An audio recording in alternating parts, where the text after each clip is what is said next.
today's video, we're going to talk about W.E.B. Du Bois. For those of you who don't know, W.E.B. Du Bois was born in Massachusetts. I think it's in Great Barrington, Massachusetts. The reason why I'm making this video is I want to know if W.E.B. Du Bois considered foundational Black American, given the fact that he was Pan-African. W.E.B. Du Bois, who studied in Harvard, become a Pan-Africanist. Not only that, he was the founder of, co-founder of NAACP. So right now, there is this whole conversation we are having about foundational Black American. Is W.E.B. Du Bois considered foundational Black American, given the fact that he was born in February 1868, and died in August 1963, and he was buried in Ghana.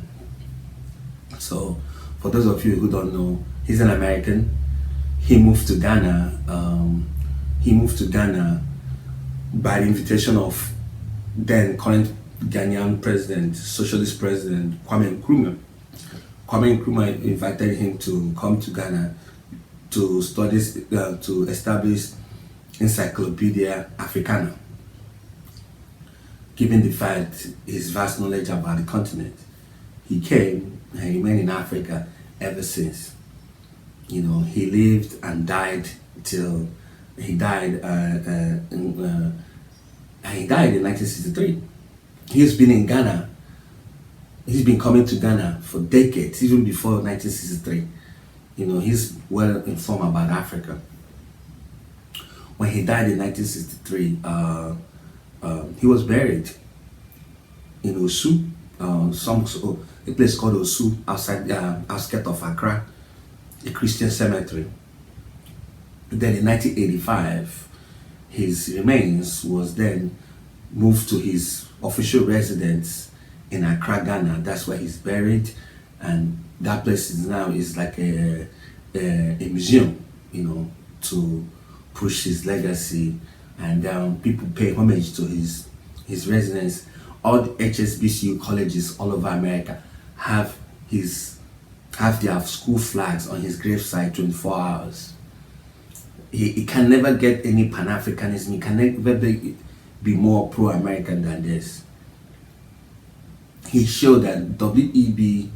Du Bois showed that you can still love America and still love your native land. So for everybody that is rambling, trying to, as much as they can, to wash away Africanness from themselves, it's not gonna happen. It's either you embrace it or you self-destruct. That's my own opinion. So the question is, do people consider W.E.B. Du Bois and foundational Black American? Because he was born in America in 1863 or 1868. Yeah, so he went to Ghana, lived there for decades, then died in 1963. You know, yeah. So he's been coming to Ghana. Then until when Kwame Nkrumah became president, he invited him officially. He lived in Ghana, but Kwame Nkrumah gave him that title to establish Encyclopedia Africana. So I think that's one of the biggest passion that he have to carry on to when he died in 1963. I want you guys to tell me why he shouldn't be considered foundational Black American, given the fact he's a Pan-African. So why am I saying this? This is the main reason why I'm saying this. According to my research, he's Haitian. He's half Haitian, half African American.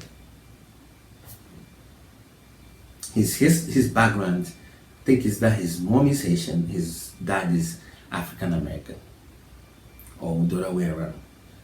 So he have a Caribbean root and American roots. So for foundational Black Americans who went to historic Black colleges, I would like you to let me know what you think. You know, for somebody that respected in black community in America, where did he fit in the whole lineage of foundational black America? Given the fact he went to Ghana, to work on that Encyclopedia Africana under the leadership of Kwame Nkrumah, who was the president of Ghana at that time. He stayed there till he died in 1963.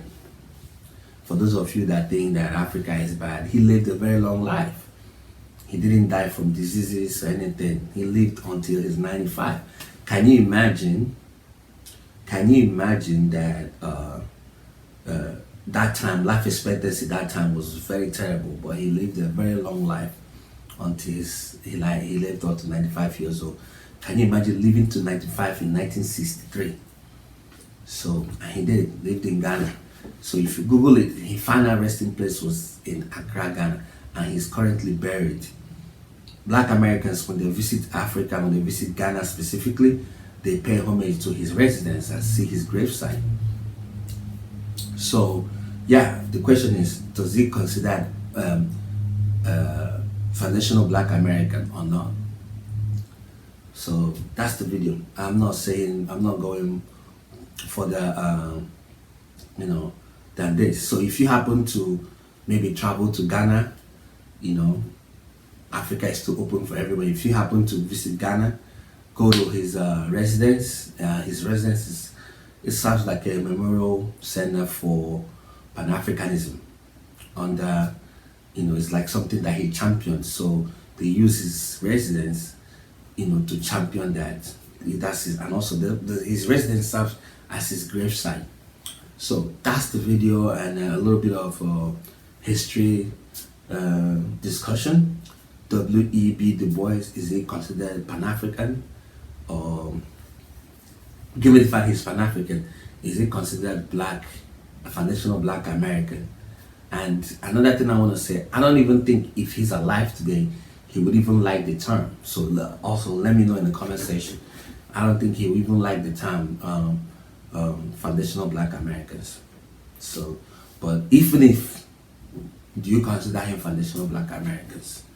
Alright, see you guys on the next one. Rest in peace, W.E.B. Du Bois. Thank you for everything you have done for promotion of Africa and African culture, and also an American and African culture. Alright, see you guys on the next one. Bye.